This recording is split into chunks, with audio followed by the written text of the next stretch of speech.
Madam आज जी बैठक बोलवली थी कशा संदर्भात बोलवली होती? सार्वत्रिक निवडणुका नगरपालिका नगरपंचायत 2025च्या अनुषंगाने काल जी राज्य निवडणूक आयोगाने आचारसंहिता जाहीर झालेली आहे त्या अनुषंगाने आपण ही बैठक बोलवलेली आहे. त्या बैठकीमध्ये ऍक्च्युअल इलेक्शन प्रोग्राम काय असेल त्यासाठी ही आपण बैठक बोलवली होती. त्यामध्ये नॉमिनेशन दाखल करण्याचा पिरियड असेल 10 नोव्हेंबर ते 17 नोव्हेंबर 2025. 17 नोव्हेंबर 2025 रोजी दुपारी 2 वाजेपर्यंत आपल्याला नॉमिनेशन दाखल करता येईल. नॉमिनेशन मागे घेण्याचा पिरियड हा 18 नोव्हेंबर 2025 असेल. तो सकाळी 11 वाजेपासून आपलं कार्यालय वेळेपर्यंत नॉमिनेशन मागे घेता येईल. त्यानंतर नॉमिनेशन मागे घेण्याचा अंतिम दिनांक जिथे अपील नसेल तेथे 19 नोव्हेंबर 2025 ते 21 नोव्हेंबर 2025 असेल. 21 नोव्हेंबर 2025 ला दुपारी 3 वाजेपर्यंत आपल्याला नॉमिनेशन मागे घेता येईल जिथे अपील नसेल तेथे. अपील असल्यास तो पिरियड 21 नोव्हेंबर 2025 ते 25 नोव्हेंबर 2025 पर्यंत लागू राहील नॉमिनेशन मागे घेण्याचा पिरियड. निवडणूक चिन्ह नेमून देण्याचा तसेच अंतिमरित्या निवडणूक लढवणाऱ्या उमेदवारांची यादी प्रसिद्ध करण्याचा दिनांक हा 26 नोव्हेंबर 2025 असेल. मतदानाचा दिनांक हा 2 डिसेंबर 2025 असेल.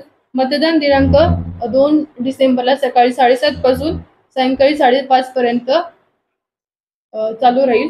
मतमोजणी व निकाल जाहीर करण्याचा दिनांक हा 3 डिसेंबर 2025 असेल. काउंटिंग सकाळी 10 वाजल्यापासून चालू होईल. राजपत्रात निकाल प्रसिद्ध करण्याचा डेट असेल 10 डिसेंबर 2025. हा ऍक्च्युअल इलेक्शन जो प्रोग्राम आहे तो काल स्टेट इलेक्शन जाहीर केलेला आहे. तो जाहीर करण्यासाठी आपण म्हणजे तोच मेसेज कन्वे करण्यासाठी आपण ही बैठक बोलवली होती. इलेक्शनच्या अनुषंगाने काय काय इलेक्शनच्या अनुषंगाने जे राज्य निवडणूक आयोगाच्या गाईडलाईन्स असतील जे काही GR येतील आम्हाला त्या अनुषंगाने आम्ही तयारी चालू केलेली आहे. फॉर एक्झाम्पल बॅनर जे काही 24 तासाच्या आतमध्ये कार्यवाही करायची. आज आमचं काल आचारसंहिता जाहीर झाल्यामुळे 24 तासाच्या आत सगळे बॅनर वगैरे काढणे अपेक्षित आहे. ते आमची तयारी चालू आहे. त्यासाठी एक टीम आमची कार्यरत आहे भोकरदन नगरपालिका क्षेत्रांतर्गत. बाकी जसं जसं कालावधी येईल तसं तसं आम्ही प्रोसेस चालू करणार आहोत. टोटल 10 प्रभाग आहेत भोकरदन नगरपालिका क्षेत्रामध्ये.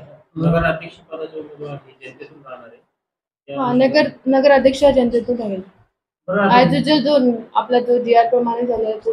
दुसरा सगळ्यात मोठं आव्हान आहे लोक त्याच्यामध्ये परेशान आहे दुबार नाव ज्यांचा घरच नाही त्यांची नावाची शहरात आहे. हे मतदान करू शकतात. दुबार मतदारांबाबत ऑलरेडी राज्य निवडणूक आयोगाने गाईडलाईन्स दिलेले आहेत. त्या गाईडलाईन्स आम्ही इम्प्लिमेंटेशन करू. म्हणजे जी यादी आता नगरपालिका क्षेत्रामध्ये अंदाजे 350 काहीतरी दुबार मतदार आलेले आहेत. त्याच्यामध्ये त्या बिओलोना आम्ही तिथल्या जो काही दुबार मतदार असेल त्याची कन्सेंट घेऊ. त्यांना कुठे मतदान करायचे त्यानुसार ते ठरवतील. पण हे आमचं डिस्क्रिप्शन नाही. ऑलरेडी निवडणूक आयोगाने तशा गाईडलाईन्स दिलेल्या आहेत आणि कलेक्टर मॅडमच्या आदेशाने आम्ही सगळं काही करू. त्यात आमचं डिस्क्रिप्शन नाही आहे की दुबार मतदाराबाबत. ऑलरेडी जे सेटअप आहे ते सेटअप राहील. निवडणूक प्रक्रियेमध्ये एक सिंगल विंडोचा विषय केला होता. उमेदवारांना खर्च देणार आहे द्यावं लागणार आहे किती झाला काय झाला. नगरपालिका जे आपलं ऑफिस आहे नगरपालिका ऑफिसमध्ये ऑलरेडी आपण सिंगल विंडो सिस्टम चालू करणार आहोत. त्या अनुषंगाने सगळ्या काही असेल परमिशन्स असतील त्या इथून दिल्या जातात सिंगल विंडो सिस्टम थ्रू. आणि जे काय आहे तुम्ही म्हणतात उमेदवारांचं करत त्यासाठी आपण एक पर्सन नियुक्त केलाय. त्याच्याकडे सगळा डेटा असेल त्यांच्याकडे तुम्हाला डेटा द्यायचा आहे. तिसरा विषय सांगा तुमचे मतदान बूथ कुठे आहे? मतदान बूथ ती लिस्ट आहे. ती लिस्ट तुम्ही इलेक्ट्रॉनिक मीडियाची